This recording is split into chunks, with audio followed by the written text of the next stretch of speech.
Oui, les écoles restent ouvertes, mais elles restent ouvertes pour faire de l'accueil, de la garderie. À un moment donné, ça ne sera plus de l'école.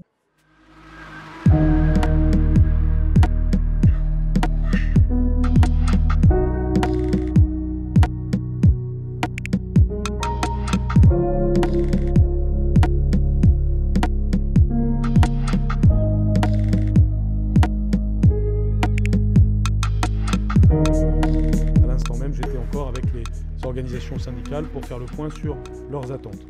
Je constatais d'ailleurs de leur part un consensus autour de la question de l'ouverture des écoles. Tout le monde comprend bien que l'école est fondamentale pour notre pays et pour nos enfants. La question donc n'est pas de savoir si elles doivent être ouvertes, mais comment nous pouvons assurer les conditions de sécurité sanitaire qui permettent cette ouverture.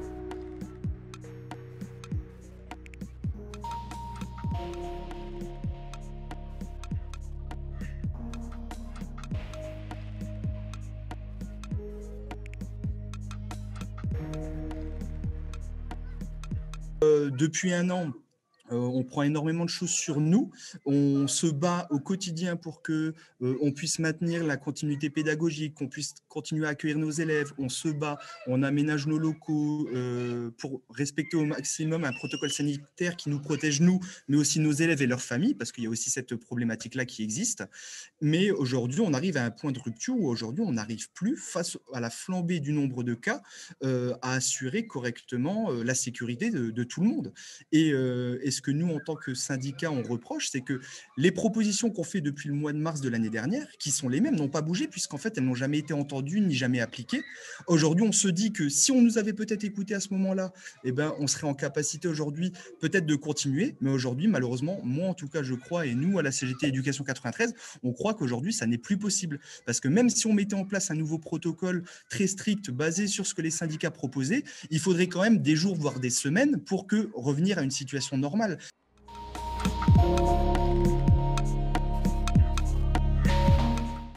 Voilà. Donc, on dit que les écoles restent ouvertes, mais l'enseignement est tellement dégradé qu'à un moment donné, il va falloir qu'on se dise que oui, les écoles restent ouvertes, mais elles restent ouvertes pour faire de l'accueil, de la garderie. À un moment donné, ça ne sera plus de l'école. Mais pour nous, c'est avoir une classe, un groupe classe et continuer d'avancer. Là, ce qui se passe, c'est que il y a trop de bouleversements tous les jours. Et quand on arrive à la situation extrême comme celle que l'on a connue la semaine dernière, où tous les enseignants étaient en éviction, donc plus d'enseignants dans l'école. Sur 6 enseignants, on en a remplacé, il y a 2 remplaçants qui sont arrivés pour accueillir les 20 enfants que les parents ne pouvaient pas garder. Donc 20 enfants sur 6 classes, ça veut dire 2 enfants, 2-3 enfants par classe.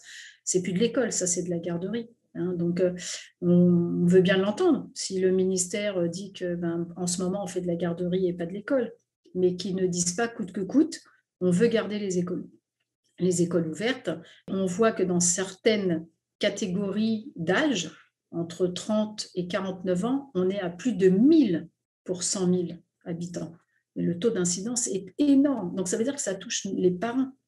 Et pourquoi, avec un taux d'incidence aussi important, on a dit, on va aller 4-5 écoles fermées, 0 collège, 0 lycée. Mais c'est impressionnant. On se demande ce que le préfet veut montrer au ministère. On ne comprend pas. L'autre fois, on était en contact avec des collègues qui sont en Bretagne. Une école de cette classe, 4 cas, l'école était fermée. Ils ne sont pas en confinement, hein. Donc ils ont beaucoup moins.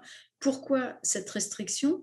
Pourquoi cette protection dans certains départements et pas dans d'autres? Et on a toujours vu, nous, dans ce département, que l'ARS, avec le préfet, avait cette politique de dire on ne ferme pas les écoles, mais à un moment donné, il faut prendre ses responsabilités. Quand il n'y a plus d'enseignants, quand il y a trop de cas contacts, à un moment donné, il vaut mieux fermer l'école 15 jours. Au moins, on assume que là, que le virus circule et qu'on veut protéger tout le monde, les familles, les enfants et les enseignants.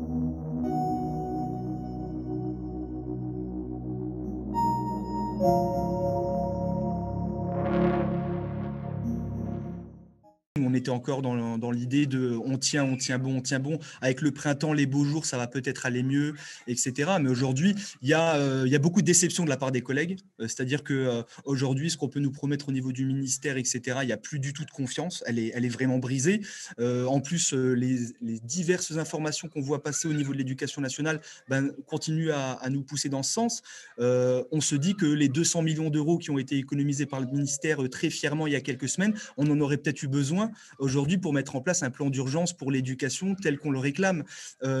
Pour éviter la rupture numérique, il y aurait eu peut-être besoin d'investir massivement dans du matériel dans les écoles et dans les classes. Il y aurait peut-être eu besoin de former les personnels sur l'usage numérique si jamais on était placé face à ce confinement. Et il y avait un besoin de recruter des personnels, et ce qui est fait malheureusement trop lentement. Donc aujourd'hui, moi, ce que je sais, et je vous parle de mon cas personnel, alors je suis enseignant, mais aussi représentant des personnels. En tant qu'enseignant, moi, si demain on est face à une nouvelle fermeture, et ben moi, la continuité pédagogique à distance avec mes élèves, je vais à nouveau la faire avec mon propre matériel, comme au premier confinement. Ça va être avec mon ordinateur, ça va être avec mon téléphone portable, ça va être avec mes outils que je vais faire tout ça. En un an, on a appris et on n'a tiré aucune leçon de ce qui s'est passé l'an dernier. Aucune.